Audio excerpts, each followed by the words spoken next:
Tandaan natin ito. Serving need not always be extraordinary.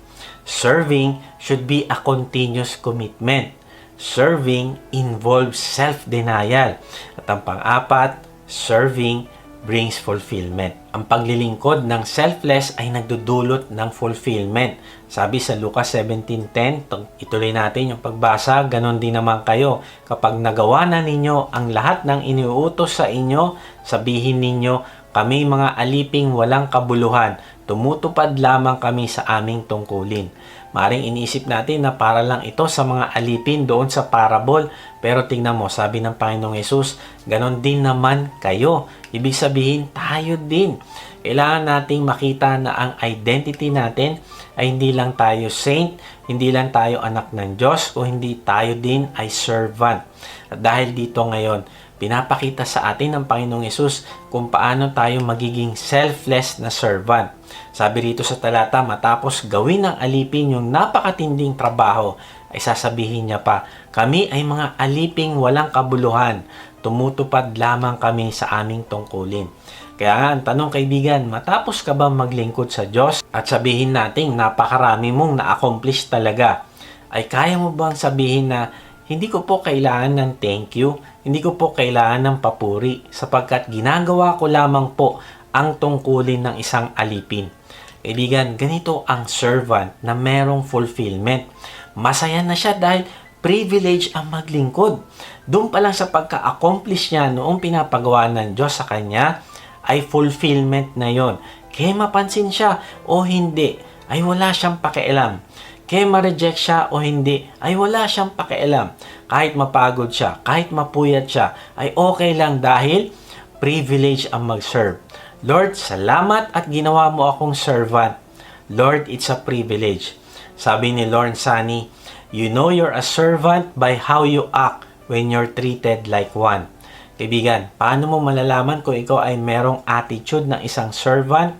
Depende sa kung paano ka magre-react kapag tinuring kang servant ng ibang tao. Paano ka ituturing na isang alipin kapag walang nagpapasalamat sa iyo? Walang recognition. Magagalit ka ba? Halimbawa, kung ikaw ay usher, sasabihin mo ba, masama naman ng taong ito, hindi ako pinansin, minaliit niya ako, siya na nga tinutulungan ko, hindi niya pa ako kilala.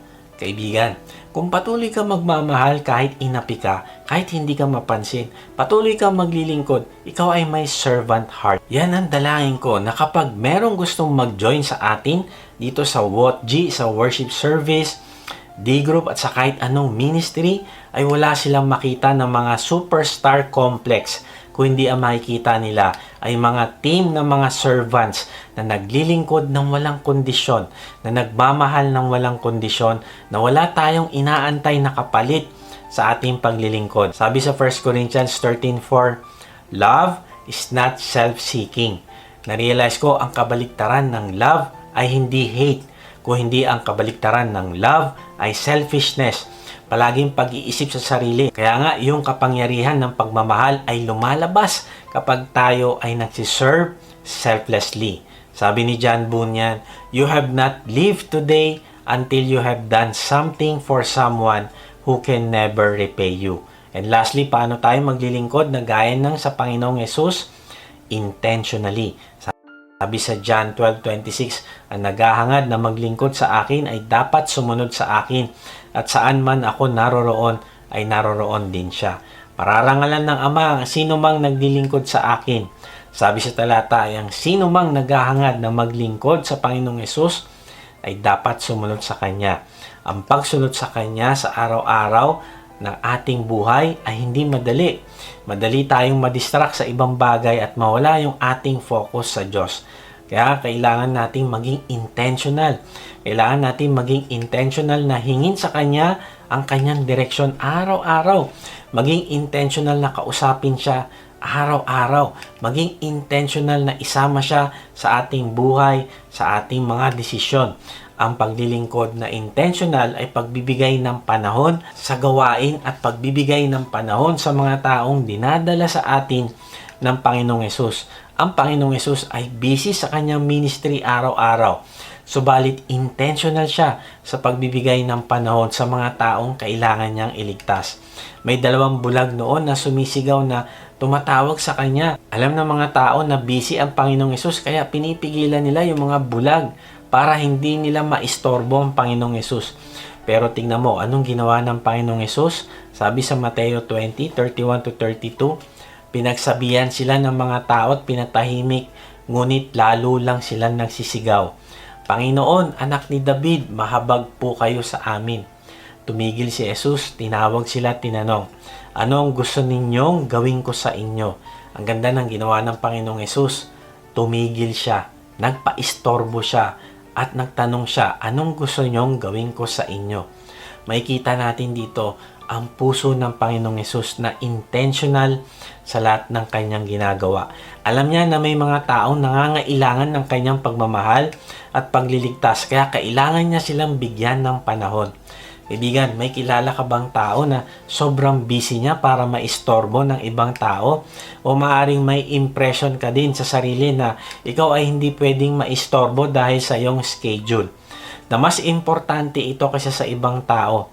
Kaibigan, ako ay guilty din dito kasi nakwento ko sa inyo noon na merong nakilala yung aking asawa doon sa coffee shop. Tapos pinakilala niya rin sa akin. At alam ko na sinasabi sa akin ng Diyos na ibahagi ko yung mabuting balita sa kanya. Kaya lang, sabi ko, busy ako kasi kailangan ko matapos yung ginagawa kong message. At nung nakaalis na siya, ay narealize ko na hindi ako ganun ka-intentional na maglingkod kagaya ng ginagawa ng Panginoong Hesus. Kaya sabi ko, Lord, pag nagkita kami ulit ay babahagi ko na sa kanya mabuting balita. Hindi pa kami nagkikita hanggang ngayon, pero buti na lang by God's grace ay nag-share ang aking asawa ng mabuting balita sa kanya nung sila ay nagkita ulit. Isa sa nakakamangha sa Panginoong Hesus ay ang kanyang focus sa kanyang mission. Kahit kailan ay hindi niya nakita na ang mga tao ay naging distraction sa kanya. Kung hindi nakita niya ang mga tao at sitwasyon na isang divine opportunities para makapag-minister sa kanila. Narealize ko may mga pagkakataon na tayo ay sobrang busy, sobrang focus sa mga bagay na kailangan nating gawin.